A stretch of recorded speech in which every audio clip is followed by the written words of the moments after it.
ਮੰਨੈ ਪਾਵੈ ਮੋਖ ਦੁਆਰ, ਮੰਨੈ ਪਰਵਾਰੈ ਸਾਧਾਰ। ਮੰਨੈ ਤਰੈ ਤਾਰੇ ਗੁਰ ਸਿੱਖ, ਮੰਨੈ ਨਾਨਕ ਭਵੈ ਨਾ ਭਿਖ। ਐਸਾ ਨਾਮ ਨਿਰੰਜਨ ਹੋਏ, ਜੇ ਕੋ ਮਨ ਜਾਣੈ ਮਨ ਕੋਏ। ਵਾਹਿਗੁਰੂ ਜੀ ਕਾ ਖਾਲਸਾ, ਵਾਹਿਗੁਰੂ ਜੀ ਕੀ ਫਤਿਹ। ਗੁਰੂ ਪਿਆਰੀ ਸਾਧ ਸੰਗਤ ਜੀ, ਜਪ ਬਾਣੀ ਦੀ ਚੱਲ ਰਹੀ ਲੜੀਵਾਰ ਵਿਚਾਰ ਵਿੱਚ ਆਪਾਂ 14 ਨੰਬਰ ਪੌੜੀ ਤੱਕ ਵਿਚਾਰ ਸਰਵਣ ਕਰ ਚੁੱਕੇ ਹਾਂ। ਅੱਜ ਆਪਾਂ 15 ਨੰਬਰ ਪੌੜੀ ਦਾ ਪਾਠ ਸਰਵਣ ਕੀਤਾ ਹੈ।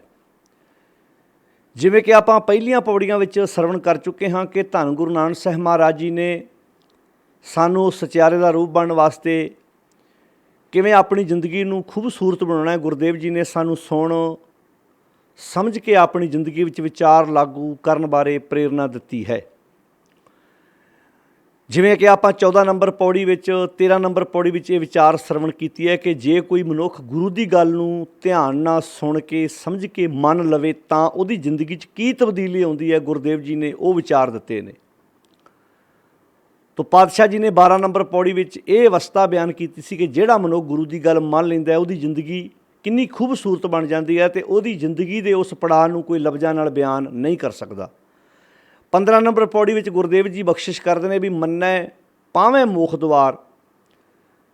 ਜਦੋਂ ਕੋਈ ਮਨੁੱਖ ਐਸਾ ਨਾਮ ਨਿਰੰਜਨ ਹੋਏ, ਜੇ ਕੋ ਮਨ ਜਾਣੈ ਮਨ ਕੋਏ। ਜੇ ਕੋਈ ਮਨੁੱਖ ਉਸ ਪਰਿਪੂਰਨ ਪਰਮਾਤਮਾ ਦੇ ਨਾਮ ਨਾਲ ਯਾਨੀ ਕਿ ਸੱਚ ਨਾਲ ਸਾਂਝ ਪਾ ਲਵੇ ਅਤੇ ਆਪਣੇ ਮਨ ਵਿੱਚ ਇਸ ਗੱਲ ਨੂੰ ਪੱਕਿਆਂ ਕਰ ਲਵੇ, ਜੇ ਕੋਈ ਇਸ ਗੱਲ ਨੂੰ ਆਪਣੀ ਜ਼ਿੰਦਗੀ ਦੇ ਵਿੱਚ ਧਾਰਨ ਕਰ ਲਵੇ, ਮੰਨੈ ਪਾਵੈ ਮੋਖ ਦੁਆਰ, ਅਤੇ ਉਹਦੀ ਜ਼ਿੰਦਗੀ ਦੇ ਵਿੱਚ ਕੋਈ ਰੁਕਾਵਟ ਨਹੀਂ ਆਏਗੀ, ਉਹ ਮੁਕਤੀ ਨੂੰ ਹਾਸਲ ਕਰ ਲਵੇਗਾ। ਹੁਣ ਮੋਖ ਦੁਆਰ, ਮੁਕਤੀ ਦਾ ਦਰਵਾਜ਼ਾ ਉਹਨੂੰ ਲੱਭ ਜਾਏਗਾ।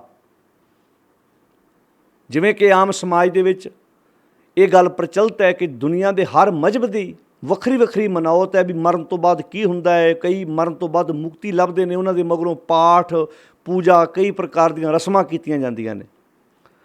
ਜਦੋਂ ਅਸੀਂ ਗੁਰੂ ਨਾਨਕ ਸਾਹਿਬ ਮਹਾਰਾਜ ਜੀ ਦੀ ਇਹ ਫਿਲਾਸਫੀ ਪੜ੍ਹਦੇ ਹਾਂ, ਉਹਨਾਂ ਦੀ ਸਿੱਖਿਆ ਪੜ੍ਹਦੇ ਹਾਂ, ਤਾਂ ਗੁਰਦੇਵ ਜੀ ਨੇ ਮਰਨ ਤੋਂ ਬਾਅਦ ਵਾਲੀ ਮੁਕਤੀ ਦੀ ਗੱਲ ਨਹੀਂ ਕੀਤੀ। ਪਹਿਲਾਂ ਤਾਂ ਸਾਨੂੰ ਇਹ ਸਿੱਖਿਆ ਦਿੱਤੀ ਕਿ ਮੁਕਤੀ ਤੋਂ ਪਹਿਲਾਂ ਸਾਨੂੰ ਇਸ ਗੱਲ ਦੀ ਜਾਣਕਾਰੀ ਹੋਣੀ ਚਾਹੀਦੀ ਹੈ ਕਿ ਸਾਨੂੰ ਬੰਧਨ ਕਿਹੜੇ ਨੇ, ਅਸੀਂ ਮੁਕਤ ਹੋਣਾ ਕਾਹਦੇ ਤੋਂ ਹੈ। ਜਦੋਂ ਆਪਾਂ ਕਿਸੇ ਮੁਕਤੀ ਦੀ ਗੱਲ ਕਰਾਂਗੇ, ਸਾਨੂੰ ਇਸ ਤੋਂ ਪਹਿਲਾਂ ਇਹ ਸਵਾਲ ਦਾ ਜਵਾਬ ਲੱਭਣਾ ਪਵੇਗਾ ਕਿ ਮੁਕਤੀ ਦੀ ਗੱਲ ਤਾਂ ਦੂਜੇ ਨੰਬਰ 'ਤੇ ਆਏਗੀ। ਪਹਿਲਾਂ ਅਸੀਂ ਮੁਕਤ ਹੋਣਾ ਕਿਹਦੇ ਤੋਂ ਹੈ, ਸਾਨੂੰ ਬੰਨਿਆ ਕਿਹਨੇ ਹੈ, ਜਿਹਦੇ ਤੋਂ ਅਸੀਂ ਮੁਕਤੀ ਦੀ ਪ੍ਰਾਪਤੀ ਚਾਹੁੰਦੇ ਹਾਂ। ਤਾਂ ਪਾਤਸ਼ਾਹ ਨੇ ਬਾਣੀ ਵਿੱਚ ਇਸ ਪ੍ਰਥਾ ਬਹੁਤ ਪਿਆਰੀਆਂ ਸਿੱਖਿਆਵਾਂ ਦਿੱਤੀਆਂ ਹਨ ਕਿ ਮਾਨ ਮੋਹ ਦੋਨੋਂ ਕੋ ਪਰ ਹਰ ਗੋਬਿੰਦ ਕੇ ਗੁਣ ਗਾਵੇ। ਕਹੋ ਨਾਨਕ ਇਹ ਬਿਦ ਕੋ ਪ੍ਰਾਣੀ ਜੀਵਨ ਮੁਕਤ ਕਹਾਵੈ। ਹੁਣ ਸਵਾਲ ਜਿਹੜਾ ਆਪਾਂ ਆਪਣੀ ਜ਼ਿੰਦਗੀ ਵਿੱਚ ਕਈ ਵਾਰ ਕਰਦੇ ਵੀ ਮੁਕਤੀ ਮੁਕਤੀ ਮੁਕਤੀ ਹੋ ਜਾਈਏ, ਕਿਤੇ ਅਸੀਂ ਵੀ ਮੁਕਤੀ ਲੱਭ ਲਈਏ, ਅਸੀਂ ਵੀ ਮੁਕਤ ਹੋ ਜਾਈਏ। ਭਾਈ ਬਾਣੀ ਸਾਨੂੰ ਜਿਉਂਦੇ ਜੀਵ ਮੁਕਤੀ ਦੀ ਪਰਿਭਾਸ਼ਾ ਦੱਸਦੀ ਹੈ ਕਿ ਅਸੀਂ ਕਿੱਦਾਂ ਮੁਕਤ ਹੋਣਾ, ਕਿੱਦਾਂ ਅਸੀਂ ਬੰਧਨਾਂ ਤੋਂ ਖਲਾਸੀ ਪਾਉਣੀ ਹੈ। ਜਿਵੇਂ ਕਿਸੇ ਬੰਦੇ ਦੇ ਪੇਟ ਵਿੱਚ ਦਰਦ ਹੁੰਦੀ ਹੋਵੇ, ਉਹ ਆਪਣੇ ਪਰਿਵਾਰ ਦੇ ਜੀਆਂ ਨੂੰ ਦੱਸਦਾ ਹੈ, ਪਰਿਵਾਰ ਦੇ ਜੀ ਉਹਨੂੰ ਕੋਈ ਰਾਤ ਟੈਬਲੇਟ ਦੇ ਦੇਣ, ਕੋਈ ਗੋਲੀ ਦਾ ਪ੍ਰਬੰਧ ਕਰ ਦੇਣ, ਦਰਦ ਠੀਕ ਹੋ ਗਈ। 2 ਦਿਨ ਦਰਦ ਨਹੀਂ ਹੋਈ, ਤੀਜੇ ਦਿਨ ਉਹਨੂੰ ਫਿਰ ਦਰਦ ਹੋਈ। ਪਰਿਵਾਰ ਨੂੰ ਟੈਨਸ਼ਨ ਹੋਈ, ਇਹ ਲਗਾਤਾਰ ਦਰਦ ਕਿਉਂ ਹੁੰਦੀ ਹੈ, ਹਫ਼ਤੇ 2-4 ਵਾਰ ਇੱਦਾਂ ਵਾਪਰਿਆ ਹੈ। ਉਹ ਫਿਰ ਹੌਸਪੀਟਲ ਜਾਂਦੇ ਆ, ਡਾਕਟਰ ਨਾਲ ਗੱਲਬਾਤ ਕਰਦੇ ਆ, ਡਾਕਟਰ ਨੂੰ ਦੱਸਦੇ ਆ। ਫਿਰ ਡਾਕਟਰ ਪੁੱਛਦਾ ਦਰਦ ਕਿੰਨੀ ਕੁ ਪੁਰਾਣੀ, ਉਹ ਕਹਿੰਦੇ ਜੀ ਹਫ਼ਤਾ 15 ਦਿਨ ਹੋ ਗਏ ਨੇ, ਇੱਦਾਂ 2 ਦਿਨ ਹਟ ਜਾਂਦੀ ਹੈ, 3 ਦਿਨ ਫਿਰ ਵਿੱਚੋਂ 2 ਦਿਨਾਂ ਬਾਅਦ ਫਿਰ ਦਰਦ ਹੁੰਦੀ ਹੈ। ਫਿਰ ਸਿਆਣਾ ਡਾਕਟਰ ਕਹਿੰਦਾ ਮੈਂ ਵੀ ਦਰਦ ਕੋਈ ਟੈਬਲੇਟ ਦੇ ਦੇਵਾਂਗਾ, ਦਰਦ ਵਕਤੀ ਤੌਰ 'ਤੇ ਠੀਕ ਹੋ ਜਾਏਗੀ, ਆਪਾਂ ਦਰਦ ਦਾ ਕਾਰਨ ਲੱਭੀਏ। ਫਿਰ ਡਾਕਟਰ ਨੇ ਕਿਹਾ ਤੁਸੀਂ ਐਕਸਰਾ ਕਰਾਓ। ਜਦੋਂ ਉਹਨੇ ਕਿਹਾ ਜੀ ਤੁਸੀਂ ਐਕਸਰਾ ਕਰਾਓ, ਅਤੇ ਐਕਸਰੇ ਤੋਂ ਬਾਅਦ ਪਤਾ ਲੱਗਾ ਕਿ ਦਰਦ ਦਾ ਕਾਰਨ ਕੀ ਸੀ, ਗੁਰਦੇ ਦੇ ਵਿੱਚ ਪੱਥਰੀ ਸੀ। 4 mm ਦੀ ਪੱਥਰੀ, 8 mm ਦੀ ਪੱਥਰੀ, 12 mm ਦੀ ਪੱਥਰੀ। ਹੁਣ ਪਤਾ ਲੱਗ ਗਿਆ ਨਾ ਵੀ ਦਰਦ ਦਾ ਕਾਰਨ ਪੱਥਰੀ ਹੈ, ਪੱਥਰੀ ਨਿਕਲ ਜਾਏਗੀ, ਦਰਦ ਆਪਣੇ ਆਪ ਠੀਕ ਹੋ ਜਾਏਗੀ। ਹੁਣ ਲੱਭ ਗਿਆ ਨਾ ਵੀ ਦਰਦ ਦਾ ਕਾਰਨ ਪੱਥਰੀ ਹੈ। ਹੁਣ ਮੁਕਤੀ ਕਿੱਥੋਂ ਚਾਹੀਦੀ ਹੈ, ਪਹਿਲਾਂ ਬੰਧਨ ਲੱਭੀਏ। ਬੰਧਨ ਕਿਹੜੇ ਨੇ, ਕਾਮ ਕ੍ਰੋਧ ਲੋਭ ਮੋਹ ਮਨ ਲੀਨਾ ਬੰਧਨ ਕਾਟ ਮੁਕਤ ਗੁਰ ਕੀਨਾ। ਹੁਣ ਅਸੀਂ ਇਹਨਾਂ ਨੂੰ ਤਾਂ ਬੰਧਨ ਮੰਨਦੇ ਹੀ ਨਹੀਂ। ਅਸੀਂ ਲਾਲਚ ਨੂੰ ਬੰਧਨ ਥੋੜ੍ਹਾ ਮੰਨਦੇ ਹਾਂ ਵੀ ਇਸ ਬੰਧਨ ਕਰਕੇ ਭਰਾ ਨਾਲੋਂ ਭਰਾ ਦੂਰ ਹੋਇਆ। ਇਹਨੇ ਰਿਸ਼ਤਿਆਂ 'ਚ ਫਿੱਕ ਪਾਈ। ਅਸੀਂ ਲਾਲਚ ਨੂੰ ਬੰਧਨ ਤੇ ਮੰਨਦੇ ਨਹੀਂ। ਅਸੀਂ ਤੇ ਜਾ ਕੇ ਸੁੱਖ ਸ਼ਾਂਤੀ ਲੱਭਦੇ। ਅਸੀਂ ਤੇ ਗੁਰਦੁਆਰੇ ਜਾ ਕੇ ਇੱਦਾਂ ਕਹਿੰਦੇ ਮਹਾਰਾਜ ਸਰਬੱਤ ਦਾ ਹੀ ਭਲਾ ਕਰੀ। ਤੇ ਜੇ ਅੱਗੇ ਉਹ ਮਹਾਰਾਜ ਕਹਿਣ ਮੈਂ ਤੇ ਸਾਰਿਆਂ ਦਾ ਭਲਾ ਕਰਦਾ ਹੀ ਹਾਂ, ਭਲਾ ਤੁਸੀਂ ਕਰਨਾ ਸ਼ੁਰੂ ਕਰੋ ਅੱਜ ਤੋਂ। ਬੇਈਮਾਨੀਆਂ ਤੁਸੀਂ ਕਰੀ ਜਾਂਦੇ, ਭਲਾ ਕਰਨ ਵਾਸਤੇ ਮੈਨੂੰ ਕਹੀ ਜਾਂਦੇ। ਜੇ ਬਾਣੀਆਂ ਦੀ ਸਤਿਗੁਰ ਸਭਨਾਂ ਦਾ ਭਲਾ ਮਨਾਏਂਦਾ। ਇੱਕ ਗੱਲ ਧਿਆਨ ਨਾਲ ਸੁਣਿਓ ਸਾਧ ਸੰਗਤ, ਤੁਹਾਡਾ ਬੱਚਾ ਪੜ੍ਹਦਾ ਨਾ ਹੋਵੇ, ਤੁਸੀਂ ਉਹਨੂੰ ਕਹੋਗੇ ਨਾ ਪੁੱਤ ਥੋੜ੍ਹਾ ਬਹੁਤਾ ਪੜ੍ਹਿਆ ਕਰ। ਮੰਨ ਲਓ ਤੁਹਾਡਾ ਬੱਚਾ ਖੇਡਾਂ 'ਚ ਧਿਆਨ ਦਿੰਦਾ ਹੈ, ਮਸਤੀ ਮਾਰਦਾ ਹੈ, ਪੜ੍ਹਾਈ 'ਚ ਧਿਆਨ ਨਹੀਂ ਹੁੰਦਾ, ਤੁਸੀਂ ਉਹਨੂੰ ਕੀ ਕਹੋਗੇ? ਪੁੱਤਰ ਪੜ੍ਹਿਆ ਕਰ, ਬਹੁਤ ਮਹਿੰਗੀਆਂ ਤੈਨੂੰ ਸਕੂਲਾਂ 'ਚ ਪੜ੍ਹਾਇਆ ਹੈ, ਫੀਸ ਕਿੰਨੀ ਜਾਂਦੀ ਹੈ, ਤੇਰੀ ਵਰਦੀ 'ਤੇ ਕਿੰਨਾ ਖਰਚਾ ਆਉਂਦਾ ਹੈ, ਅਸੀਂ ਚਾਹੁੰਦੇ ਤੂੰ ਕਿਤੇ ਪੜ੍ਹ ਕੇ ਕੋਈ ਚੰਗਾ ਅਫਸਰ ਬਣ ਜਾਏ। ਇੱਦਾਂ ਹੀ ਮਾਂ ਬਾਪ ਦੀ ਸੋਚ ਇਹੋ ਹੀ ਹੈ ਨਾ। ਹੁਣ ਜੇ ਉਹ ਨਾ ਪੜ੍ਹਦਾ ਹੋਵੇ ਤੁਸੀਂ ਇੰਝ ਕਹੋਗੇ, ਪਰ ਜੇ ਪਹਿਲਾਂ ਹੀ ਪੜ੍ਹਦਾ ਹੋਵੇ, ਉਹਦੇ ਹੱਥ ਵਿੱਚ ਜਦੋਂ ਵੇਖੋ ਕਿਤਾਬ ਹੈ, ਜਦੋਂ ਵੇਖੋ ਕਿਤਾਬ ਹੈ, ਫਿਰ ਤੁਸੀਂ ਥੋੜ੍ਹਾ ਇਹ ਗੱਲ ਕਹੋਗੇ, ਫਿਰ ਤੁਸੀਂ ਉਲਟ ਗੱਲ ਕਹੋਗੇ ਵੀ ਪੁੱਤ ਤੂੰ ਪੜ੍ਹਦਾ ਹੈ ਮੈਨੂੰ ਪਤਾ, 10 ਮਿੰਟ ਕਿਤੇ ਖੇਡ ਵੀ ਦਿਆ ਕਰ। ਪਰ ਜਿਹੜਾ ਆਲਰੇਡੀ ਪਹਿਲਾਂ ਹੀ ਪੜ੍ਹ ਰਿਹਾ ਉਹਨੂੰ ਤੁਸੀਂ ਥੋੜ੍ਹਾ ਇਹ ਗੱਲ ਕਹੋਗੇ। ਹੁਣ ਇੱਦਾਂ ਹੀ ਅਸੀਂ ਜਦੋਂ ਹੁਣ ਇੱਕ ਪਿਤਾ ਪਹਿਲਾਂ ਹੀ ਆਪਣੇ ਬੱਚਿਆਂ ਦੇ ਫਰਜ਼ ਪੂਰੇ ਕਰ ਰਹੇ, ਉਹਨਾਂ ਬੱਚਿਆਂ ਪ੍ਰਤੀ ਪੂਰਾ ਜ਼ਿੰਮੇਵਾਰ ਹੈ। ਮਾਂ ਬਾਪ ਆਪਣੇ ਬੱਚਿਆਂ ਪ੍ਰਤੀ ਪੂਰੀ ਜ਼ਿੰਮੇਵਾਰੀ ਨਿਭਾ ਰਹੇ ਨੇ। ਹੁਣ ਤੁਸੀਂ ਐਸੇ ਮਾਂ ਬਾਪ ਨੂੰ ਚੇਤਾ ਕਰਾਓਗੇ, ਤੁਸੀਂ ਬੱਚਿਆਂ ਵੱਲ ਧਿਆਨ ਨਹੀਂ ਦਿੰਦੇ।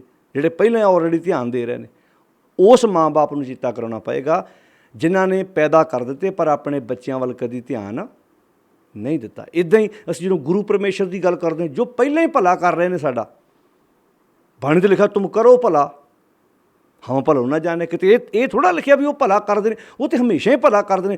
ਤੂੰ ਸਮਰੱਥ ਅਕਥ ਅਗੋਚਰ ਜਿਉ ਪਿੰਡ ਤੇਰੀ ਰਾਸ ਰਹਿਮ ਤੇਰੀ ਸੁਖ ਪਾਇਆ ਸਦਾ ਨਾਨਕ ਕੀ ਅਰਦਾਸ। ਉਹ ਤਾਂ ਸਦਾ ਹੀ ਸਾਨੂੰ ਸਭ ਕੁਝ ਦਿੱਤਾ ਹੋਇਆ ਉਹਨਾਂ ਨੇ। ਸਾਨੂੰ ਕਿੱਦਾਂ ਭਲਾ ਕਰਨਾ? ਸਤਿਗੁਰੂ ਸਭਨਾਂ ਦਾ ਭਲਾ ਮਨਾਏਂਦਾ। ਜਦੋਂ ਸਾਡਾ ਭਲਾ ਆਲਰੇਡੀ ਪਹਿਲਾਂ ਹੀ ਕਰ ਰਹੇ ਨੇ ਤੇ ਫਿਰ ਇਹ ਕਹਿਣ ਦੀ ਲੋੜ ਹੈ ਮਹਾਰਾਜ ਭਲਾ ਕਰੋ। ਇਹ ਤਾਂ ਆਪਣੇ ਆਪ ਨੂੰ ਕਹੋ ਦਾਤਾ ਜੀ ਤੁਸੀਂ ਹਮੇਸ਼ਾ ਸਾਰਿਆਂ ਦਾ ਭਲਾ ਕਰਦੇ ਹੋ। ਹੁਣ ਸਾਡੇ 'ਤੇ ਕਿਰਪਾ ਇਹ ਹੋ ਜਾਵੇ ਅਸੀਂ ਵੀ ਉਹ ਭਲਾ ਕਰਨ ਦੀ ਆਦਤ ਪਾ ਲਈਏ, ਅਸੀਂ ਵੀ ਚੰਗੇ ਕੰਮ ਕਰੀਏ, ਤੁਹਾਡੇ ਕੋਲੋਂ ਸਿੱਖਿਆ ਲੈ ਕੇ ਅਸੀਂ ਵੀ ਚੰਗੇ ਇਨਸਾਨ ਬਣੀਏ।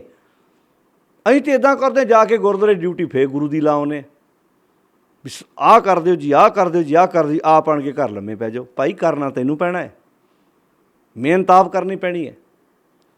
ਮੁਸ਼ੱਕਤ ਤੁਸੀਂ ਸਕੂਲ ਜਾ ਕੇ ਟੀਚਰ ਨੂੰ ਇਹ ਕਹਿ ਸਕਦੇ ਹੋ ਟੀਚਰ ਸਾਹਿਬ ਜੀ ਤੁਸੀਂ ਪੜ੍ਹਾਇਆ ਕਰੋ ਜੀ, ਤੁਸੀਂ ਮਿਹਨਤ ਕਰਿਆ ਕਰੋ ਜੀ। ਉਹ ਕਹੇਗਾ ਭਾਈ ਮੈਂ ਤਾਂ ਪਹਿਲਾਂ ਪੜ੍ਹਾਉਣਾ, ਬੱਚੇ ਆਪਣੇ ਨੂੰ ਕਹੋ ਇਹ ਪੜ੍ਹਿਆ ਕਰੇ, ਮੈਂ ਤਾਂ ਹੋਮਵਰਕ ਦਿੰਦਾ।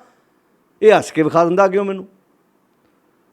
ਮੋਖ ਤੋਂ ਪਹਿਲਾਂ, ਮੁਕਤੀ ਤੋਂ ਪਹਿਲਾਂ ਸਾਨੂੰ ਇਹ ਲੱਭਣਾ ਪੈਣਾ ਵੀ ਬੰਧਨ ਕਿਹੜੇ ਨੇ, ਕਿਹੜੇ ਬੰਧਨਾਂ ਕਰਕੇ ਅੱਜ ਸੰਸਾਰ ਦੀ ਤਬਾਹੀ ਮਚੀ ਪਈ ਹੈ। ਮੰਨੈ ਪਾਵੇਂ ਮੋਖ ਦੁਆਰ, ਜੇ ਕੋਈ ਮਨੁੱਖ ਆਪਣੇ ਗੁਰੂ ਦੀ ਗੱਲ ਸੁਣ ਸਮਝ ਮੰਨ ਲਵੇ, ਐਸਾ ਨਾਮ ਨਿਰੰਜਨ ਹੋਏ ਦੇ ਨਾਲ ਸੁਰਤ ਜੋੜ ਲਵੇ, ਭਾਵੇਂ ਮੋਖ ਦੁਆਰ ਉਹ ਮੁਕਤੀ ਦਾ ਰਾਹ ਲੱਭ ਲਵੇਗਾ। ਮਾਨ ਵੈਸੇ ਗੁਰੂ ਨੌਵੇਂ ਪਾਤਸ਼ਾਹ ਕਹਿੰਦੇ ਮਾਨ ਤੇ ਮੋਹ, ਮਾਨ ਤੇ ਮੋਹ, ਮਾਨ ਮੀਨਿੰਗ ਹੰਕਾਰ, ਮੋਹ ਮੀਨਿੰਗ ਪਕੜ। ਹੁਣ ਜਦੋਂ ਬੰਦਾ ਮੋਹ ਵਸ ਹੋ ਕੇ ਬੰਦਾ ਮੋਹ ਪਕੜ ਇੱਕ ਬੜੀ ਵੱਡੀ, ਇਹਨੂੰ ਚਿੱਕੜ ਆਖਿਆ ਬਾਣੀ 'ਚ। ਤਿਤ ਸਰ ਵਰੜੈ ਭੈਲੇ ਨਿਵਾਸਾ ਪਾਣੀ ਪਾਵਕ ਤਨੇ ਕੀਆ ਪੰਕਜ ਮੋਹ, ਇਹਨੂੰ ਚਿੱਕੜ ਆਖਿਆ ਮੋਹ ਨੂੰ। ਪੱਗ ਨਹੀਂ ਚੱਲ, ਤੁਹਾਨੂੰ ਪਤਾ ਜਿਹੜਾ ਚਿੱਕੜ ਹੈ ਉਹਦੇ ਵਿੱਚ ਤੇ ਭੱਜਣਾ ਤੇ ਬਹੁਤ ਦੂਰ ਦੀ ਗੱਲ ਹੁੰਦੀ, ਤੁਰ ਲੱਗਿਆਂ ਵੀ ਇੱਕ ਪੈਰ ਪੁੱਟ ਕੇ ਦੂਜਾ ਪੈਰ ਰੱਖਣ ਲੱਗਿਆਂ ਵੇਖਣਾ ਪੈਂਦਾ ਕਿਤੇ ਪੈਰ ਤਿਲਕ ਨਾ ਜਾਏ।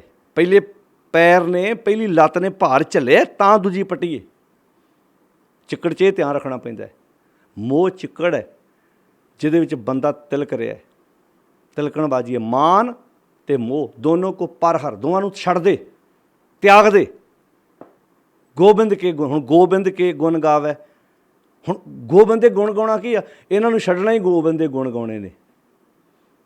ਹੁਣ ਇਹਨਾਂ ਗੱਲ ਨੂੰ ਜੋੜ ਕੇ ਵੇਖੋ, ਗੋਬਿੰਦ ਕੇ ਗੁਣ ਗਾਵੇ ਕਿਉਂਕਿ ਵਿਣ ਗੁਣ ਕੀਤੇ ਭਗਤ ਨਾ ਹੋਏ। ਇੱਦਾਂ ਕੜੀ ਜੋੜ ਕੇ ਵੇਖੋ, ਗੁਣਾਂ ਤੋਂ ਬਿਨਾਂ ਭਗਤੀ ਨਹੀਂ, ਇਹਨਾਂ ਨੂੰ ਛੱਡਣਾ ਹੀ ਗੋਬਿੰਦ ਦੇ ਗੁਣ ਨੇ। ਮਾਨ ਮੋਹ ਦੋਨੋਂ ਕੋ ਪਰ ਹਰ ਗੋਬਿੰਦ ਕੇ ਗੁਣ ਗਾਵੇ, ਕਹੋ ਨਾਨਕ ਇਹ ਬਿਦ, ਇਹ ਤਰੀਕਾ, ਇਹ ਜੁਗਤ, ਇਹ ਬਿਦ ਕੋ ਪ੍ਰਾਣੀ ਜੀਵਨ ਮੁਕਤ ਕਹਾਵੇ। ਚਲੋ ਹੋਰ ਥੋੜ੍ਹੀ ਜਿਹੀ ਮਦਦ ਲੈ ਲਈਏ ਗੁਰਬਾਣੀ ਵਿੱਚੋਂ ਇਸ ਵਿਸ਼ੇ ਨੂੰ ਸਮਝਣ ਵਾਸਤੇ। ਨਾਨਕ ਅਵਗੁਣ ਜੇਤੜੇ ਤੇਤੇ ਗਲੀ ਜੰਜੀਰ, ਹੇ ਨਾਨਕ ਜਿੰਨੇ ਅਵਗੁਣ ਨੇ ਉਨੀਆਂ ਹੀ ਜੰਜੀਰਾਂ ਨੇ। ਹੁਣ ਇਹਦਾ ਮਤਲਬ ਹੁਣ ਸਮਝ ਆ ਗਈ ਨਾ ਵੀ ਅਵਗੁਣਾਂ ਨੇ ਹੀ ਬੰਨਿਆ ਹੈ ਅਤੇ ਅਵਗੁਣਾਂ ਤੋਂ ਹੀ ਮੁਕਤੀ ਲੈਣੀ ਆਪਾਂ। ਨਾਨਕ ਅਵਗੁਣ ਜੇਤੜੇ, ਹੇ ਨਾਨਕ ਜਿੰਨੇ ਅਵਗੁਣ ਨੇ ਤੇਤੇ ਗਲੀ ਜੰਜੀਰ। ਅੱਛਾ ਹੁਣ ਇਹਨਾਂ ਅਵਗੁਣਾਂ ਦੀਆਂ ਜੰਜੀਰਾਂ ਨੂੰ ਕਿੱਦਾਂ ਕੱਟੀਏ? ਪਾਠ ਕਰੀਏ, ਕਿਸੇ ਤੀਰਥ 'ਤੇ ਇਸ਼ਨਾਨ ਕਰੀਏ, ਕੋਈ ਦਾਨ ਪੂਜਾ ਕਰੀਏ, ਕਿਹੜਾ ਕਰਮ ਕਰੀਏ? तो पातशाह की बाणी इस प्रथा है, कहती पाठ पढ़ियो, बड़े पाठ करके वेख ले, अर वेद विचारियो, बड़े वेद ग्रंथों की विचार करके वेख ली। पाठ पढ़ियो अर वेद विचारियो, निवल भयंगम साधे, बड़े न्योली कर्म करके वेख ले, पुट्ठे सीधे लमके वेख लिया। पर पंच जना स्यों संग ना छुटकियो, इन्हां तो मुक्ति मिली नहीं। अदक अहम बुद्ध बाधे, काम उल्टा हो गया भी इन्हां दे बंधनां च होर बज गए। अदक अहम बुद्ध बाधे, प्यारे इन बिद मिलन ना जाई, ऐदां नहीं तेन मुक्ति मिलनी। प्यारे इन बिद मिलन ना जाई, मैं किए कर्म अनेकां, हार परयो स्वामी के द्वारे दीजै बुद्ध विवेका। विवेक बुद्ध मिलेगी तो जीवन उच्चा होएगा। हुण विवेक बुद्ध किहड़ी है? विवेक बुद्ध अर्थ हुंदा है चंगे माड़े काम की परख करने वाली बुद्ध। अच्छा, इहो विवेक बुद्ध नहीं, इस तो अगली पौड़ी है। चंगे माड़े काम की परख ते विवेक बुद्ध कर ली, ये विवेक बुद्ध है। हुण मान लो चोर नूं भी पता हुंदा कई वारी भी चोरी करनी माड़ी है तो कुट पैंदी है, फिर तुहानूं पता है, फिर कोई विवेक बुद्ध हैगी है? नहीं। नशेड़ी नूं नहीं पता भी इस नशा पीण नाल मेरे भरा दा गुरदा खराब होया, पर फिर भी पी जांदा है। डॉक्टर नूं पता हुंदा मेरे को किन्ने मरीज आउंदे ने नशा कीते, जिन्हां दे शरीर की सत्यानाश वजी है। कई डॉक्टर भी नशा करते हैं। कि ये विवेक बुद्ध है? नहीं। चंगे माड़े काम का पता लगन तो बाद चंगे काम नूं तरजीह देनी, चंगा काम करना विवेक बुद्ध है। मैं दीजे बुद्ध विवेका।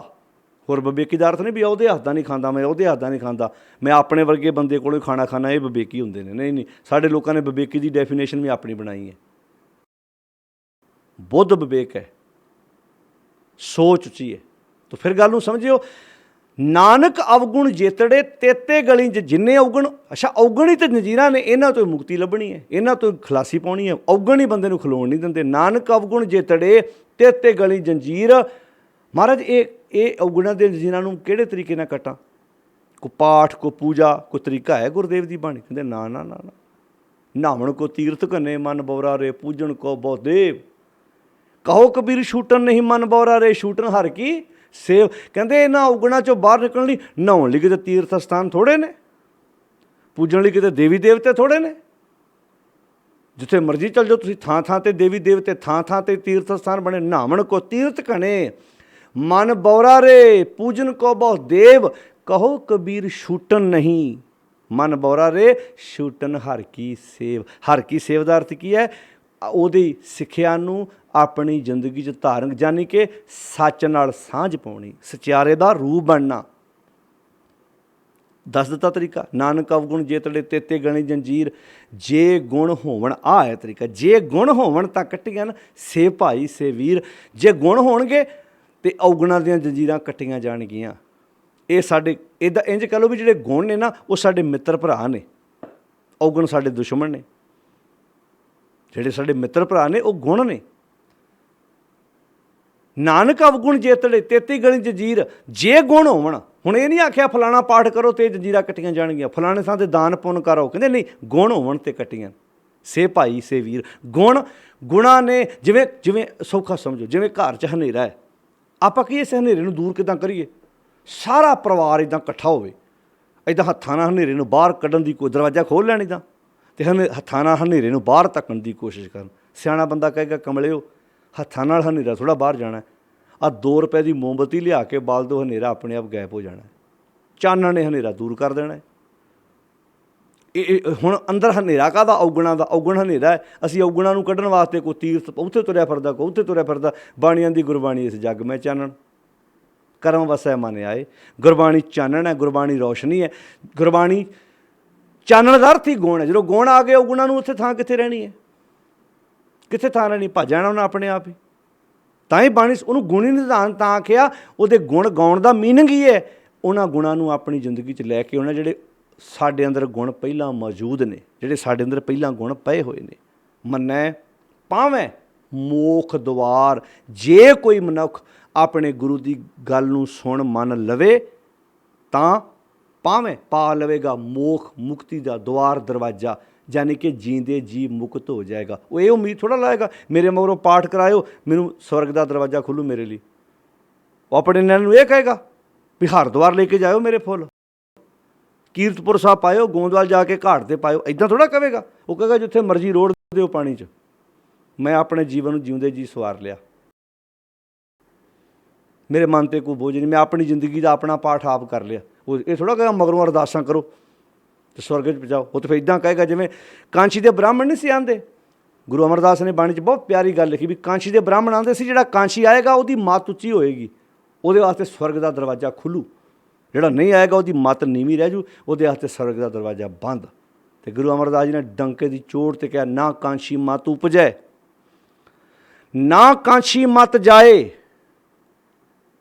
ਨਾ ਕਾਂਸ਼ੀ ਮੱਤ ਉਪਜੈ, ਨਾ ਕਾਂਸ਼ੀ ਮੱਤ ਜਾਏ, ਸਤਿਗੁਰ ਮਿਲਿਆ ਮੱਤ ਉਪਜੈ, ਤਾਂ ਇਹ ਸੋਝੀ ਪਾਏ। ਸਤਿਗੁਰੂ ਜੀ ਮਿਲਣਗੇ, ਸਤਿਗੁਰ ਨੇ ਸੁਰਤ ਨੂੰ ਮਿਲਣਾ ਅਤੇ ਮੱਤ ਉੱਚੀ ਹੋਣੀ ਹੈ, ਤਾਂ ਇਹ ਸੋਝੀ ਪਾਏ। ਹਰ ਕਥਾ ਤੂੰ ਸੁਣ ਰੇ ਮਨ, ਫਿਰ ਗੱਲ ਮਨ ਦੀ ਆ ਗਈ ਨਾ, ਜੇ ਕੋ ਮਨ ਜਾਣੇ ਮਨ ਕੋਏ। ਹਰ ਕਥਾ ਤੂੰ ਸੁਣ ਰੇ ਮਨ, ਸ਼ਬਦ ਮਨ ਵਸਾਏ, ਇਹ ਮੱਤ ਤੇਰੀ ਥਿਰ ਰਹਿ, ਤਾਂ ਭਰਮ ਵਿੱਚੋਂ ਜਾਏ।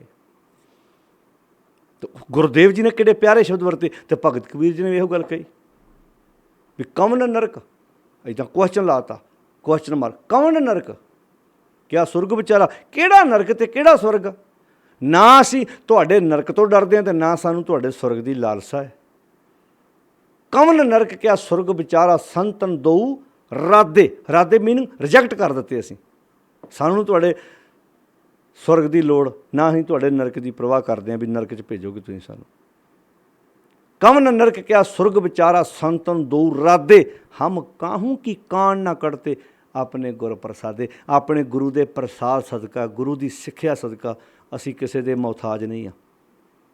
मन्ने पावें मोख द्वार, अच्छा वो आप तो मुक्त होया ही होया, मन्ने परवार है साधार, आप तो मुक्त होया, उन्हें अपना परिवार भी मुक्त कर लिया। हुण किहड़ा परिवार जी? परिवार भी दो किस्म का हुंदा है, तन का परिवार अलग है साध संगत जी, तो मन का परिवार अलग है। हुण अच्छा जे आपां इह तुक नूं इदां लईए भी ये सिर्फ तन के परिवार की गल हो रही है, तो कई बंदे ने विआह नहीं करवाया, अगे माँ चढ़ाई कर चुकी आ, प्यो चढ़ाई कर चुका वा, भरा भी है नहीं उहदा, तो विआह उन्हें अगे कराया नहीं, फिर तो तुक उहदे ते लगदी नहीं, क्योंकि परिवार उहदा है ही कोई नहीं। तो समाज में कई बंदे ऐसे हैगे आ जिन्ना जेड़े कल्ले कल्ले रह गए, मुड़ के परिवार का जी उन्होंने है ही कोई नहीं, ताए चाचे उन्होंने बोलते नहीं, फिर किहड़े परिवार की गल हो रही है? वो भागां वाले हो, बाणी नूं कल्ला तन दे तल ते ना समझो। जिहड़ा मन का परिवार ना वो दुनिया के हर बंदे को हैगा। मन जिहड़ा तन का परिवार किसी का हैगा, किसी ने विआह कराया, किसी ने नहीं कराया, किसी की माँ हैगी है, किसी की नहीं हैगी, किसी का पिता हैगा, किसी का पिता नहीं हैगा, किसी का विआह कराया बच्चे नहीं हैगे अगे, फिर किहड़े परिवार दी गल्लां हो रही इत्थे? इत्थे पहलां अपने मन की गल आओ। मन का एक अपना परिवार है, जिन्होंने भगत कबीर की बाणी कहती आ, बूढ़ा बंश कबीर का, कबीर का बंश डुब गया। अच्छा तन के परिवार की गल हो रही है, तन का बंश डुब गया भगत कबीर जी का। भगत कबीर जी किहड़े इहो जे गलत काम करते जिहदे करके उहदा परिवार डुब गया जी? बूढ़ा बंश कबीर का उपजो पूत कमाल, एक कमाल का पुत्र पैदा होया, किहड़ा? इत्थे गल मन की हो रही है, इत्थे बंश मन का बंश है, मन का अपना टब्बर है, मन का अपना परिवार है, किहड़े? ज्ञान इंद्रे। ये डुब गए जो गलत मन गलत सिक्ख्या लैन लग पिया, अखां गलत वेखण लग पियां, कान गलत सुन लग पे, जबान गलत बोलन लग पई, पैर गलत रस्ते तुर लग पे। बूढ़ा वंश कबीर का उपजो पूत कमाल, ते हर का सिमरन छड्ड के। हुण आ कथा करनी सौखी है, आम साडे करदे कथा इदां। भगत कबीर जी का एक पुत्र सी साध संगत, जिहदा नाम सी कमाल। वो पुठे काम कर लग पिया, सारा टब्बर उन्हें गलत बन्ने तोड़ दिता। तां भगत कबीर जी ने सलोक लिखे, ओ भलिओ इत्थे गल तन दे पुत्र की नहीं हो रही है, इत्थे मन दे पुत्र की हो रही है। इत्थे बूढ़ा वंश कबीर का, कबीर दा वंश डुब गया, उपजो पूत कमाल, इत्थे गल समझाउण वास्ते हो रही है। कबीर दा वंश नहीं सी डुबिया, वो ते रब दा रूप हो गए सी, वो ते अब तो जाए चढ़े संघासन, मिले हैं सारंग पानी, वो ते अंदर बैठे सच दे नाल एकमिक हो गए सी। अब तो जाए चढ़े संघासन, मिले हैं सारंग पानी, राम कबीरा एक भय हैं कोई ना सके पछाणी। फिर किहड़ा वंश डुब गया जी उन्हां दा? वो सानू समझा रहे हैं, जिवें टीचर अगे अगे नहीं पढ़ता, वो ऊड़ा एड़ा ABC, वो अगे जो अगे अगे पढ़ता, इहदा अर्थ ये थोड़ा भी उन्होंने आउंदा नहीं टीचर नूं, वो साडे लिए पढ़ता, स्टूडेंट लिए पढ़ता है। जो गुरु साहब इदा साडे अगे अगे पढ़ते हैं ना, एक सवान दो सवानी नाल भल के भौंके सदा बयाल कूड़ छुड़ा, मुठा मरदार धानक रूप रहा करतार। ਜਦੋਂ ਸਾਡੇ ਅੱਗੇ ਅੱਗੇ ਪੜ੍ਹਦੇ, ਮੈਂ ਪੱਤ ਕੀ ਪੰਦ ਨਾ ਕਰਨੀ ਕੀ ਕਰ, ਹਉ ਵਿਗੜਿਆ ਰੂਪ, ਹਉ ਮੈਂ ਵਿਗੜੇ ਰੂਪ। ਕੀ ਮਹਾਰਾਜ ਦਾ ਰੂਪ ਵਿਗੜਿਆ ਸੀ? ਜਿਹਨਾਂ ਨੂੰ ਭੱਟ ਕਹਿੰਦੇ ਹੁਣ, ਆਪ ਨਰੈਣ ਕਲਾ ਧਰ ਜਗ ਮੈਂ ਪਰਵਰਿਓ।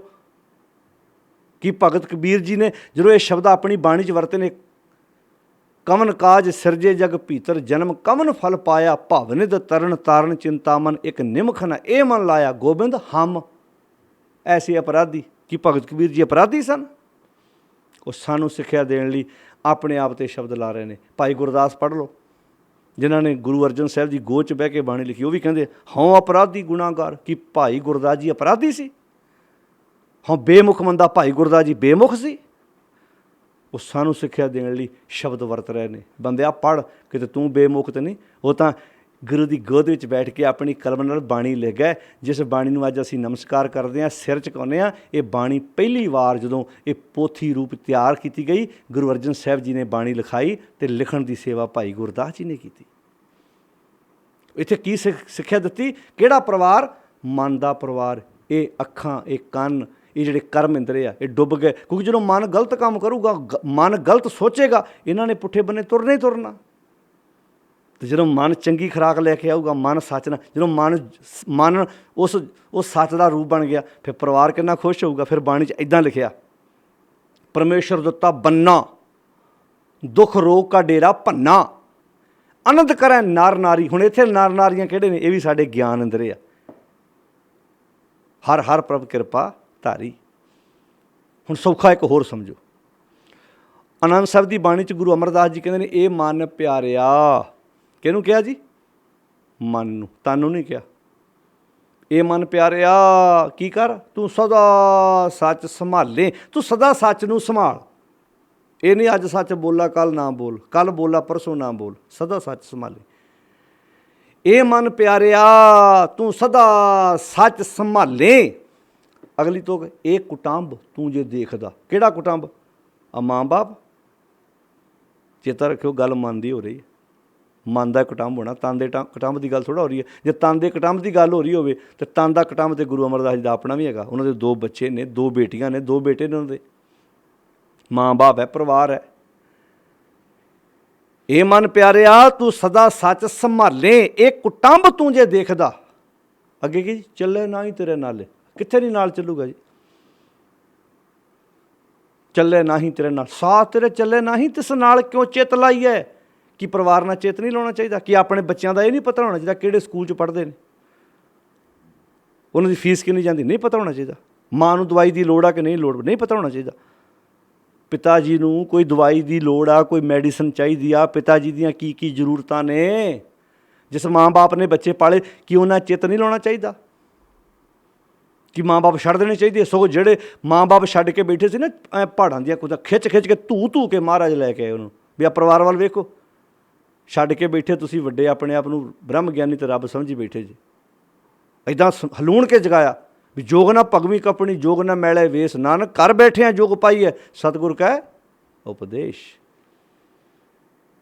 ਇੱਥੇ ਗੱਲ ਪਰਿਵਾਰ, ਆ ਤੁਕਾਂ ਸੁਣਾ ਕੇ ਸਾਨੂੰ ਬਾਬਿਆਂ ਨੇ ਇੱਦਾਂ ਕਹਿਤਾ, ਉਹ ਪਰਿਵਾਰ ਨਹੀਂ ਨਾਲ ਚੱਲਣਾ। ਅੱਛਾ, ਜੇ ਉਹਨੂੰ ਪੁੱਛੇ ਬਾਬਾ ਜੀ ਸਾਡਾ ਤਾਂ ਪਰਿਵਾਰ ਨਾਲ ਹੀ, ਤੁਹਾਡੇ ਚੇਲੇ ਨਾਲ ਜਾਣਗੇ? ਅੜਾ ਝੁਰਮ ਇਕੱਠਾ ਕੀਤਾ ਤੁਹਾਂ, ਅੜਾ ਜੇ ਗੁਰਦੇ 'ਤੇ ਮੱਖੀਆਂ ਭਿਣਕਦੀਆਂ ਇੱਦਾਂ, ਤੁਹਾਡੇ ਗੜੇ ਭਿਣਕ ਕੇ ਇੱਦਾਂ 50 ਜਾਣੇ ਤੁਹਾਡੇ ਘੇਰਾ ਪਾ ਕੇ ਬੈਠੇ, ਸਾਡੇ ਤਾਂ 4 ਨਿਆਣੇ, ਫਿਰ ਵੀ 2 ਨਿਆਣੇ 3 ਨਿਆਣੇ ਆ ਤੁਹਾਡੇ ਨਾਲ ਜਾਣੇ ਆ। ਜਦੋਂ ਸਟੇਜਾਂ 'ਤੇ ਜਾ ਕੇ ਉਹ ਪਰਿਵਾਰ ਨਾਲ ਨਹੀਂ ਜਾਣਾ, ਸਾਧ ਸੰਗਤ ਇੱਦਾਂ ਕਹਿੰਦੇ ਬਾਬੇ, ਉਹ ਪਰਿਵਾਰ ਨਾਲ ਜਾਣਾ, ਇੱਕ ਟੰਬ ਤੂੰ ਜੇ ਦੇਖਦਾ, ਇੱਦਾਂ ਤੁਕਾਂ ਬੋਲਦੇ ਆ। ਉਹਨੂੰ ਅੱਗਿਓਂ ਕੋਈ ਬਾਣੀ ਪੜ੍ਹਨ ਵਾਲਾ ਸਿੱਖ ਪੁੱਛੇ ਉਹਨਾਂ ਨੂੰ ਵੀ ਬਾਬਾ ਜੀ ਸਾਡਾ ਤਾਂ ਪਰਿਵਾਰ ਚਲੋ ਨਾਲ ਨਹੀਂ ਜਾਣਾ, ਅਤੇ ਆਹ ਜਿਹੜੇ ਆਪਣੇ ਚੇਲੇ ਨਾਲ ਜਾਣੇ ਤੁਹਾਡੇ, ਇਹ ਨਾਲ ਤੁਰਨਗੇ? ਉਹ ਭਾਗਾਂ ਵਾਲੇ ਸਮਝੋ, ਇਹ ਉਹ ਬਾਣੀ ਦੀਆਂ ਤੁਕਾਂ ਨੇ ਜਿਹਨਾਂ ਦੇ ਸੰਪਟ ਪਾਠ 'ਤੇ ਕੋਤਰੀਆਂ ਹੋ ਰਹੀਆਂ। ਇੱਥੇ ਗੱਲ ਮਨ ਦੇ ਪਰਿਵਾਰ ਦੀ ਹੋ ਰਹੀ ਆ, ਮਨ ਦੇ ਪਰਿਵਾਰ ਦੀ ਗੱਲ ਹੋ ਰਹੀ ਹੈ। ਇਹ ਕੁਟੰਬ ਤੂੰ ਜੇ ਦੇਖਦਾ। ਕਿਹੜਾ ਕੁਟੰਬ? ਆੜਾ ਤੂੰ ਪਰਿਵਾਰ ਵੇਖਦਾ ਪਿਆ ਨਾ, ਆੜਾ ਤੂੰ ਕਾਮ ਕ੍ਰੋਧ ਲੋਭ ਮੋਹ ਹੰਕਾਰ ਦੇ ਆਖੇ ਲਾ ਕੇ, ਆੜਾ ਤੂੰ ਆਪਣਾ ਅੰਦਰ ਦਾ ਕੁਟੰਬ ਸਾਰਾ ਤੇਰਾ ਵਿਗੜਿਆ ਫਿਰਦਾ। ਚੱਲੇ ਨਾ ਹੀ ਤੇਰੇ ਨਾਲੇ, ਆ ਲਾਲਚ ਨੇ ਤੇਰੇ ਨਾਲ ਤੁਰਨਾ। ਲਾਲਚ ਤੇਰਾ ਘਰ ਬਣਾ ਸਕਦਾ, ਪਰ ਲਾਲਚ ਨੇ ਤੈਨੂੰ ਸੁਖੀ ਨਹੀਂ ਹੋਣ ਦੇਣਾ। ਕਾਮ ਵਾਸ਼ਨਾਵਾਂ ਹੰਕਾਰ ਦੇ ਪਿੱਛੇ ਲਾ ਕੇ ਇੱਦਾਂ ਲੱਗੂ ਤੈਨੂੰ, ਇਹਦੇ ਪਿੱਛੇ ਲਾ ਕੇ ਤੂੰ 4 ਪੈਸੇ ਤੇ ਕਮਾ ਲਵੇਂਗਾ, ਮੋਹ ਵਸ ਹੋ ਕੇ ਠੱਗੀਆਂ ਮਾਰ ਕੇ ਤੇ ਘਰ ਲੈਵੇਂਗਾ। ਬੈੱਡ ਬੜਾ ਮਹਿੰਗਾ ਖਰੀਦ ਲਵੇਂਗਾ ਪਰ ਰਾਤ ਨੂੰ ਨੀਂਦ ਨਹੀਂ ਆਉਣੀ ਉੱਤੇ। ਪਰ ਵਾਰੈ ਸਾਧਾਰ, ਇਹ ਚੇਤਾ ਰੱਖਿਓ। ਮੰਨੈ ਪਾਵੇਂ ਜਦੋਂ ਹੁਣ ਮੁਕਤੀ ਕਿਹਤੋਂ ਲੈਣੀ ਸੀ? ਪੰਜਾਂ ਵਿਕਾਰਾਂ ਤੋਂ। ਜਦੋਂ ਪੰਜਾਂ ਵਿਕਾਰਾਂ ਤੋਂ ਮੁਕਤੀ ਹੋ ਗਈ ਤੇ ਪਰਿਵਾਰ ਕਿਹੜਾ ਸੁਧਰਨਾ? ਮਨ ਦਾ। ਮਨ ਦਾ ਪਰਿਵਾਰ ਆਪੇ ਸੁਧਰ ਗਿਆ। ਅੱਖਾਂ ਸੁਧਰ ਗਈਆਂ, ਅੱਖਾਂ ਸਹੀ ਵੇਖਣ ਲੱਗ ਪਈਆਂ, ਕੰਨ ਸਹੀ ਸੁਣਨ ਲੱਗ ਪਏ, ਜ਼ੁਬਾਨ ਸਹੀ ਬੋਲਣ ਲੱਗ ਪਈ, ਐਨ ਕੱਲਾ ਕੱਲਾ ਗਿਆਨ ਅੰਦਰਾ ਖਿੜ ਗਿਆ। ਜਦੋਂ ਆਪਾਂ ਬਾਣੀ ਪੜ੍ਹਦੇ ਹਾਂ ਨਾ ਗੁਰੂ ਰਾਮਦਾਸ ਪਿਤਾ ਮਹਾਰਾਜ ਦੀ, ਉਹ ਕਹਿੰਦੇ ਸਾਤ ਧਰਤੀ ਪਈ ਹਰਿਆਵਲੀ। ਕਿਹੜੀ ਧਰਤੀ? ਹਿਰਦੇ ਦੀ ਧਰਤੀ। ਸਾਤ ਧਰਤੀ ਪਈ ਹਰਿਆਵਲੀ, ਜਿੱਥੇ ਮੇਰਾ ਸਤਿਗੁਰ ਬੈਠਾ ਹੋਏ। ਉਹ ਬਾਹਰਲੀ ਧਰਤੀ ਦੀ ਗੱਲ ਹੋ ਰਹੀ ਭਲਾ। ਹੁਣ ਆਪਾਂ ਜਿੱਥੇ ਮਹਾਰਾਜ ਦਾ ਪ੍ਰਕਾਸ਼ ਕਰਦੇ ਹਾਂ ਉੱਥੇ ਘਾਹ ਕੋ ਪੈਂਦਾ? ਉੱਥੇ ਪੱਥਰ ਲਾ ਛੱਡਿਆ ਸੀ ਗੁਰਦੁਆਰਿਆਂ 'ਚ। ਫਿਰ ਕਿਹੜੀ ਗੱਲ? ਜਿਹੜੀ ਮਾੜੀ ਮੋੜ ਕਿਤੇ ਪਾਰਕ ਬਚੀ ਸੀ, ਫੁੱਲ ਬੂਟੇ ਲੱਗੇ ਵੀ ਸੀ, ਉਹ ਵੀ ਢਾਹ ਕੇ ਉੱਥੇ ਬੜੀਆਂ ਬੜੀਆਂ ਬਿਲਡਿੰਗਾਂ ਖੜੀਆਂ ਕਰਤੀਆਂ। ਫਿਰ ਕਿਹਦੀ ਗੱਲ ਹੋ ਰਹੀ ਹੈ ਇੱਥੇ ਗੱਲ ਅੰਦਰ ਦੀ ਹੋ ਰਹੀ ਹੈ। ਜਿਸ ਹਿਰਦੇ ਦੀ ਧਰਤੀ 'ਚ ਗੁਰੂ ਦਾ ਸ਼ਬਦ ਟਿਕਦਾ। ਸਾਤ ਧਰਤੀ ਭਈ ਹਰਿਆਵਲੀ, ਜਿੱਥੇ ਮੇਰਾ ਸਤਿਗੁਰ ਬੈਠਾ ਆਏ, ਜਿੱਥੇ ਮੇਰੇ ਗੁਰੂ ਦਾ ਸ਼ਬਦ ਆਣ ਕੇ ਟਿਕ ਜਾਂਦਾ। ਸੇ ਜੰਤ ਪਏ। ਹੁਣ ਉੱਥੇ ਪਰਿਵਾਰ ਵਰਤਿਆ, ਇੱਥੇ ਜੰਤ ਸ਼ਬਦ ਵਰਤੇ। ਜੰਤ ਕੀ ਆ? ਅੱਖਾਂ, ਕੰਨ, ਇਹ ਕਰਮ ਇੰਦਰੇ ਜਿਹੜੇ ਕੰਮ ਕਰਦੇ ਆ, ਗਿਆਨ ਇੰਦਰੇ ਜਿਹੜੇ, ਇਹ ਜੰਤ ਵਾ। ਜਦੋਂ ਅੰਦਰ ਸੁਖੀ ਹੋਏਗਾ ਨਾ, ਇਹ ਅੱਖਾਂ ਵੀ ਖੁਸ਼ ਹੋਣਗੀਆਂ। ਤੁਸੀਂ ਕਦੀ ਵੇਖਿਓ ਜਦੋਂ ਬੰਦਾ ਅੰਦਰੋਂ ਖੁਸ਼ ਹੋਏਗਾ ਨਾ, ਉਹਦੀ ਸਕਿਨ ਵੀ ਖੁਸ਼ ਹੁੰਦੀ ਹੈ। ਉਹਦੇ ਸਰੀਰ ਦਾ ਕੱਲਾ ਕੱਲਾ ਅੰਗ ਖਿੜਿਆ ਰਹਿੰਦਾ। ਫਿਰ ਹੱਥ ਪੈਰ ਐ, ਉਹਨੂੰ ਕਿਸੇ ਮੇਕਅਪ ਦੀ ਲੋੜ ਪੈਂਦੀ? ਫਿਰ ਉਹ ਤਾਂ ਐ ਬਿਊਟੀ, ਸੁੰਦਰਤਾ। ਅਤੇ ਜਦੋਂ ਬੰਦਾ ਅੰਦਰੋਂ ਮੁਰਝਾਇਆ ਹੋਵੇ ਨਾ, ਤਾਂ ਫਿਰ ਭਾਵੇਂ 15-20 ਹਜ਼ਾਰ ਰੁਪਈਆ ਲਾਈ ਜਾਵੇ, ਜਾ ਕੇ ਦੁਕਾਨਾਂ 'ਤੇ ਖਰਚਾ ਕਰੀ ਜਾਵੇ, ਆਪਣੇ ਆਪ ਨੂੰ ਸੁੰਦਰ ਬਣਾਉਣ ਲਈ ਨਹੀਂ ਗੱਲ ਬਣਨੀ। ਜਿਹੜੀ ਸੁੰਦਰਤਾ ਤੁਹਾਡੇ ਅੰਦਰ ਦੀ ਆ, ਮਨ ਖੁਸ਼ ਹੋਏਗਾ ਤੇ ਤਨ ਆਪਣੇ ਆਪ ਸੁੰਦਰ ਹੋਏਗਾ। ਤਾਂ ਪਾਤਸ਼ਾਹ ਇੱਥੇ ਕਿੱਡੇ ਪਿਆਰੇ ਸ਼ਬਦ ਵਰਤੇ ਦੇ ਨੇ। ਸਾਤ ਧਰਤੀ ਪਈ ਹਰਿਆਵਲੀ, ਜਿੱਥੇ ਮੇਰਾ ਸਤਿਗੁਰ ਮੈਨੂੰ ਸੱਚ ਵਸ ਗਿਆ ਆਣ ਕੇ। ਸੇ ਜੰਤ ਪਏ ਹਰਿਆਵਲੀ, ਜਿਹਨੇ ਮੇਰਾ ਸਤਿਗੁਰ ਦੇਖਿਆ। ਉਹ ਜੰਤ ਵੀ ਸੋਹਣੇ ਹੋ ਗਏ ਜਿਨ੍ਹਾਂ ਨੇ ਮੇਰੇ ਗੁਰੂ ਨੂੰ ਇੰਜ ਵੇਖ ਲਿਆ, ਇੰਜ ਗੁਰੂ ਨਾਲ ਸਾਂਝ ਪਾ ਲਈ। ਮੰਨੈ ਪਾਵੇਂ ਮੋਖ ਦੁਆਰ। ਮੰਨੈ, ਜੇ ਕੋਈ ਮਨੁੱਖ ਉਸ ਐਸਾ ਨਾਮ ਨਿਰੰਜਨ ਹੋਏ ਦੀ ਗੱਲ ਸੁਣ ਲਵੇ, ਮੰਨ ਲਵੇ, ਇੱਕਮਿਕ ਹੋ ਜਾਏ, ਭਾਵੇਂ ਮੋਖ ਦੁਆਰ, ਉਹ ਮੁਕਤੀ ਦਾ ਦਰਵਾਜ਼ਾ ਲੱਭ ਲਵੇਗਾ, ਮੋਖ ਲੱਭ ਲਵੇਗਾ। ਮੰਨੈ ਪਰਵਾਰੈ ਸਾਧਾਰ। ਉਹ ਆਪਣਾ ਪਰਿਵਾਰ, ਅੰਦਰਲਾ ਪਰਿਵਾਰ ਜਦੋਂ ਸੁਧਰ ਗਿਆ ਨਾ, ਬਾਹਰਲਾ ਪਰਿਵਾਰ ਆਪਣੇ ਆਪ ਸੁਧਰ ਜਾਂਦਾ। ਕਿੱਦਾਂ ਭਲਾ? ਕਿਉਂਕਿ ਜਦੋਂ ਬੰਦੇ ਨੇ ਆਪ ਚੰਗੇ ਕੰਮ ਕਰਨੇ ਆ, ਤਾਂ ਕੋਈ ਨਾ ਕੋਈ ਉਹਦੇ ਕੋਲ ਬਹਿ ਕੇ ਵੀ ਚੰਗੀ ਸਿੱਖਿਆ ਲਵੇਗਾ ਨਾ। ਜੇ ਉਹਨੇ ਪਹਿਲਾਂ ਆਪਣੇ ਅੰਦਰ ਦੇ ਪਰਿਵਾਰ ਨੂੰ ਸੁਧਾਰ ਲਿਆ, ਤਾਂ ਜਿੰਨਾ ਜਾ ਕੇ ਬਵੇਗਾ, ਫਿਰ ਇਹਨੂੰ ਕਹਿੰਦੇ ਨੇ ਵੀ ਜਿਹੜੀ ਸੰਗਤ ਕੀਤੀ ਉਹ 1000 ਰੁਪਇਆ। 4 ਬੰਦੇ ਤੇਰੇ ਕੋਲ ਆਣ ਕੇ ਬਹਿਣਗੇ। ਕਈ ਬੰਦੇ ਵੇਖੇ ਨਾ, ਇੱਕ ਨੌਜਵਾਨ ਚੰਗੇ ਬੰਨੇ ਤੁਰਿਆ, ਉਹਨੇ ਕਈਆਂ ਨੂੰ ਵਿਗੜਿਆਂ ਨੂੰ ਚੰਗੇ ਬੰਨੇ ਤੋਰ ਲਿਆ। ਪਰਿਵਾਰ ਦਾ ਅਰਥ ਕੇਵਲ ਉਹ ਹੀ ਥੋੜ੍ਹਾ, ਬਲੱਡ ਰਿਲੇਸ਼ਨ ਵਾਲਾ ਹੀ ਥੋੜ੍ਹਾ, ਜਿਹੜਾ ਮਾਂ ਬਾਪ ਦੇ ਕੁੱਖ ਤੋਂ ਪੈਦਾ ਹੋਣ ਵਾਲੇ ਭੈਣ ਭਰਾ ਥੋੜ੍ਹਾ। ਦੋਸਤ ਮਿੱਤਰ ਵੀ ਤਾਂ ਪਰਿਵਾਰ ਹੋ ਸਕਦਾ ਨਾ, ਬੜਾ ਵੱਡਾ ਦਾਇਰਾ ਹੁੰਦਾ। ਦੋਸਤ ਮਿੱਤਰ ਵੀ ਹੋ ਸਕਦੇ ਨੇ। ਪਰਿਵਾਰ ਹੈ ਸਾਧਾਰ। ਆਪ ਤੇ ਤੁਰਿਆ ਉਹਨੇ ਆਪਣੇ ਪਰਿਵਾਰ ਨੂੰ ਵੀ ਉਸ ਬੰਨੇ ਤੋਰ ਲਿਆ। ਮੰਨੈ ਪਰਵਾਰੈ ਸਾਧਾਰ। ਅੱਗੇ ਕਹਿੰਦੇ ਮੰਨੈ ਤਰੈ ਤਾਰੇ ਗੁਰ ਸਿੱਖ। ਮੰਨੈ, ਜੇ ਉਹਨੇ ਆਪਣੀ ਗੁਰੂ ਦੀ ਗੱਲ ਸੁਣ ਮੰਨ ਲਈ, ਤਰੈ, ਆਪ ਤੇ ਤਰਿਆ ਹੀ ਤਰਿਆ। ਨਾਰਾਇਣ ਨਰਪਤ ਨਮਸਕਾਰੈ, ਐਸੇ ਗੁਰੂ ਕੋ ਬਲ ਬਲ ਜਾਈਏ, ਆਪ ਮੁਕਤ ਮੋਹਿ ਤਾਰੇ। ਆਪ ਤੇ ਮੁਕਤ ਹੋਇਆ ਹੀ ਹੋਇਆ। ਮੰਨੈ ਤਰੈ ਤਾਰੇ ਗੁਰ ਸਿੱਖ। ਉਹ ਆਪਣੇ ਗੁਰੂ ਨੂੰ ਵੀ ਤਾਰ ਗਿਆ। ਕਿੱਦਾਂ ਭਲਾ? ਜਦੋਂ ਸਟੂਡੈਂਟ ਚੰਗੇ ਕੰਮ ਕਰਦਾ ਨਾ, ਸਿਰ ਟੀਚਰ ਦਾ ਉੱਚਾ ਹੁੰਦਾ। ਜਦੋਂ ਫੁੱਲ ਖਿੜਦਾ ਤੇ ਲੋਕੀ ਤਾਰੀਫ ਕਿਹਦੀ ਕਰਦੇ ਭਲਾ? ਮਾਲੀ ਦੀ। ਜਦੋਂ ਖਾਣਾ ਵਧੀਆ ਬਣਦਾ, ਇਹਦਾ ਖਾਣਾ ਖਾਣ ਵਾਲਾ ਤਾਰੀਫ ਕਿਹਦੀ ਕਰਦਾ? ਉਹਨਾਂ ਹੱਥਾਂ ਦੀ ਜਿਹਨਾਂ ਖਾਣਾ ਬਣਾਇਆ ਹੁੰਦਾ। ਖਾਣੇ ਦੀ ਤਾਰੀਫ ਨਹੀਂ ਹੋ ਰਹੀ, ਇਨਡਾਇਰੈਕਟ ਵਾਸਤਵ 'ਚ ਉਸ ਭੈਣ ਦੀ, ਉਸ ਬੀਬੀ ਦੀ, ਉਸ ਮਾਤਾ ਦੀ ਵਡਿਆਈ ਹੋ ਰਹੀ ਜਿਹਨੇ ਖਾਣਾ ਤਿਆਰ ਕੀਤਾ, ਜਿਹਨੇ ਕੋਈ ਵਸਤੂ ਤਿਆਰ ਕੀਤੀ, ਜਿਹਨੇ ਭੋਜਨ ਤਿਆਰ ਕੀਤਾ। ਕੱਪੜਾ ਜਦੋਂ ਇੱਦਾਂ ਬੰਦਾ ਆਪਣੇ ਤਨ 'ਤੇ ਪਾਉਂਦਾ, ਕੱਪੜਾ ਤਾਂ ਕੱਪੜਾ ਹੀ ਹੁੰਦਾ।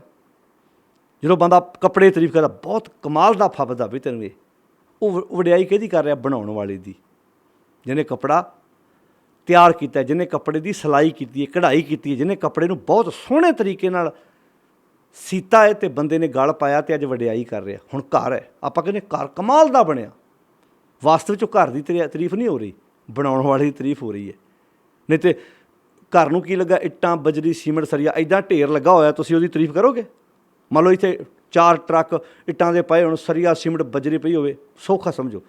ਜਿੰਨਾ ਘਰ ਨੂੰ ਮਟੀਰੀਅਲ ਲੱਗਦਾ, ਸਾਰਾ ਮਟੀਰੀਅਲ ਤੁਸੀਂ ਲਿਆ ਕੇ ਇੱਕ ਜਗ੍ਹਾ 'ਤੇ ਰੱਖ ਦਿਓ, ਤੁਸੀਂ ਉਹਨੂੰ ਵੇਖ ਕੇ ਕਹੋਗੇ ਕਿਆ ਬਾਤ ਹੈ ਜੀ, ਕਿੱਡਾ ਸੋਹਣਾ ਘਰ ਹੈ। ਇਹਨੂੰ ਘਰ ਥੋੜ੍ਹਾ ਕਹੋਗੇ, ਮਟੀਰੀਅਲ ਸਾਰਾ ਪਿਆ। ਉਹ ਜਦੋਂ ਬਣਦਾ ਹੈ ਨਾ ਉਹਨੂੰ, ਹੁਣ ਕਿਚਨ 'ਚ ਸਾਰਾ ਕੁਝ ਪਿਆ ਹੁੰਦਾ, ਆਟਾ, ਦਾਲ, ਸਬਜ਼ੀ, ਗੁੜ, ਘਿਓ, ਸਭ ਕੁਝ ਪਿਆ ਹੁੰਦਾ। ਇੱਦਾਂ ਤੁਸੀਂ ਕਹਿੰਦੇ ਹੋ ਕਿਆ ਬਾਤ ਹੈ, ਇੱਦਾਂ ਕਹਿੰਦੇ ਨਾ। ਜਦੋਂ ਬਣ ਕੇ ਟੇਬਲ 'ਤੇ ਆਉਂਦਾ ਹੈ ਨਾ, ਇੱਦਾਂ ਡਾਈਨਿੰਗ ਟੇਬਲ 'ਤੇ ਜਦੋਂ ਬੰਦਾ ਖਾਣ ਲੱਗਦਾ, ਖਾ ਕੇ ਫਿਰ ਕਹਿੰਦਾ ਕਿਆ ਬਾਤ ਹੈ ਜੀ।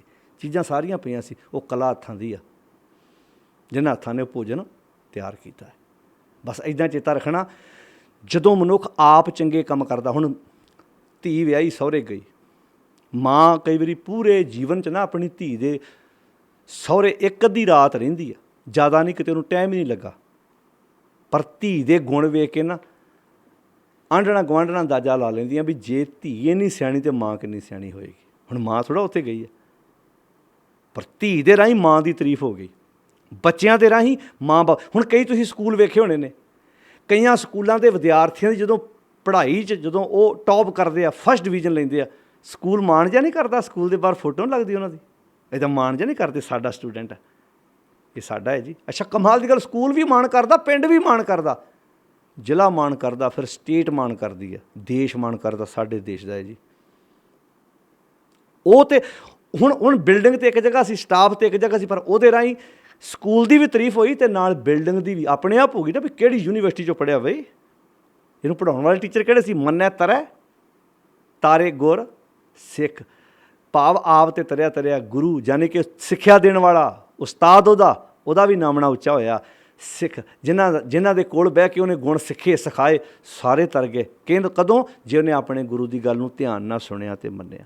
ਮੰਨੈ ਨਾਨਕ ਭਵੇਂ ਨਾ ਭਿਖ, ਹੇ ਨਾਨਕ ਆਖ, ਜੇ ਕੋਈ ਮਨੁੱਖ ਗੁਰੂ ਦੀ ਗੱਲ ਨੂੰ ਸੁਣ ਮੰਨ ਲਵੇ, ਭਵੇਂ ਨਾ ਭਿਖ, ਉਹ ਦਰ ਦੇ ਮੁਹਤਾਜ ਨਹੀਂ ਹੁੰਦਾ। ਫਿਰ ਉਹ ਭਿਖਿਆ ਲੈਣ ਨਹੀਂ ਜਾਂਦਾ ਵੀ ਉੱਥੇ ਜਾ, ਉਹ ਤਾਂ ਫਿਰ ਇੱਦਾਂ ਕਹਿੰਦਾ, ਬਾਰ ਪਰਾਏ ਬੈਸਣਾ ਫਰੀਦਾ, ਬਾਰ ਪਰਾਏ ਬੈਸਣਾ ਸਾਈਂ ਮੁਝੇ ਨਾ ਦੇ, ਬਾਰ ਮੀਨਿੰਗ ਦਰਵਾਜ਼ਾ, ਮੈਨੂੰ ਪਰਾਏ ਦਰਵਾਜ਼ੇ 'ਤੇ ਨਾ ਘੱਲੀ, ਜੇ ਤੂੰ ਐਵੇਂ ਰੱਖ ਸੀ ਜਿਉਂ ਸਰੀਰੋਂ ਲੈ।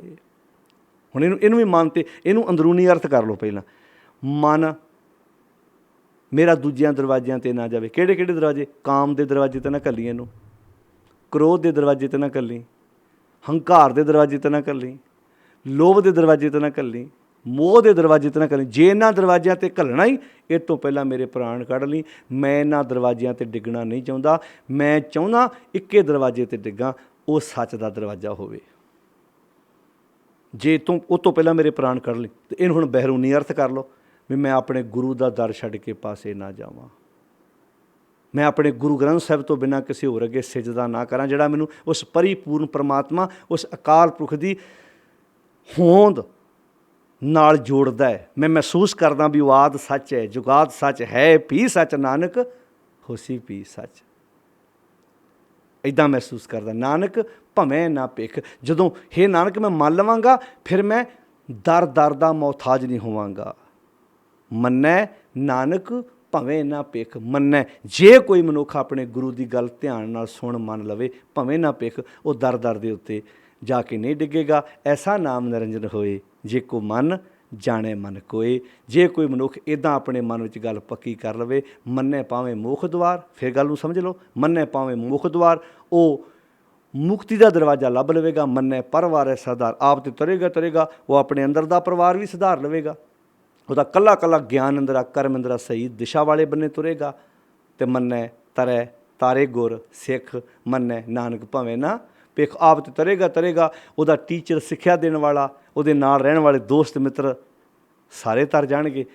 ਬਾਹਰੋਂ ਅੰਦਰੋਂ ਵੀ ਤਰੇਗਾ, ਬਾਹਰੋਂ ਵੀ ਤਰ ਜਾਣਗੇ। ਆਓ ਗੁਰੂ ਬਖਸ਼ਿਸ਼ ਕਰੇ, ਅਸੀਂ ਗੁਰੂ ਦੀ ਸਿੱਖਿਆ, ਗੁਰੂ ਦਾ ਉਪਦੇਸ਼ ਲੈ ਕੇ ਇਹ 15 ਨੰਬਰ ਪੌੜੀ ਸਾਧ ਸੰਗਤ ਜੀ, ਜਿਵੇਂ ਆਪਾਂ ਪਹਿਲਾਂ ਸਰਵਣ ਕਰ ਚੁੱਕੇ ਹਾਂ 8, 9, 10 ਅਤੇ 11, ਜਿਨ੍ਹਾਂ ਵਿੱਚ ਸੁਣਿਆ ਸ਼ਬਦ ਆਇਆ ਸੀ। ਸੁਣੇ ਦਾ ਮੀਨਿੰਗ ਕੀ ਹੈ? ਕੰਨਾਂ ਨਾਲ ਸੁਣ ਕੇ ਗੱਲ ਨੂੰ ਸਮਝਣਾ। ਅਤੇ ਉਸ ਤੋਂ ਬਾਅਦ ਅੱਗੇ ਜਿਹੜਾ 12, 13, 14 ਅਤੇ 15, ਇਹ 4 ਪੌੜੀਆਂ ਵਿੱਚ ਗੁਰਦੇਵ ਨੇ ਮੰਨਣ ਦੀ ਗੱਲ ਕੀਤੀ ਸੀ। 12 ਨੰਬਰ ਪੌੜੀ 'ਚ ਮੰਨੇ ਕੀ ਗਤ ਕਹੀ ਨਾ ਜਾਏ, ਜੇ ਕੋ ਕਹਿ ਪਿਛੇ ਪਛਤਾਏ। ਅਤੇ 13, 14 ਅਤੇ 15 ਨੰਬਰ ਪੌੜੀ ਵਿੱਚ ਦਲਾਵਾਂ ਮੰਨੈ, ਜੇ ਕੋਈ ਗੁਰੂ ਦੀ ਗੱਲ ਲਵੇ ਤਾਂ ਉਹਦੇ ਜੀਵਨ 'ਚ ਕੀ ਤਬਦੀਲੀ ਆਉਂਦੀ ਹੈ। ਇਹ ਸਿੱਖਿਆਵਾਂ, ਇਹ ਜਿਹੜੀਆਂ ਆਪਾਂ ਪਿੱਛੇ 8 ਪੌੜੀਆਂ ਲਗਾਤਾਰ ਵੇਖੀਆਂ ਨੇ, 4 ਤੋਂ ਲੈ ਕੇ 11 ਤੱਕ, 8 ਤੋਂ ਲੈ ਕੇ 11 ਤੱਕ, ਇਹ ਜਿਹੜੀਆਂ 4 ਪੌੜੀਆਂ ਉਹਨਾਂ ਦੀਆਂ ਅਖੀਰਲੀਆਂ ਤੁਕਾਂ ਇੱਕੋ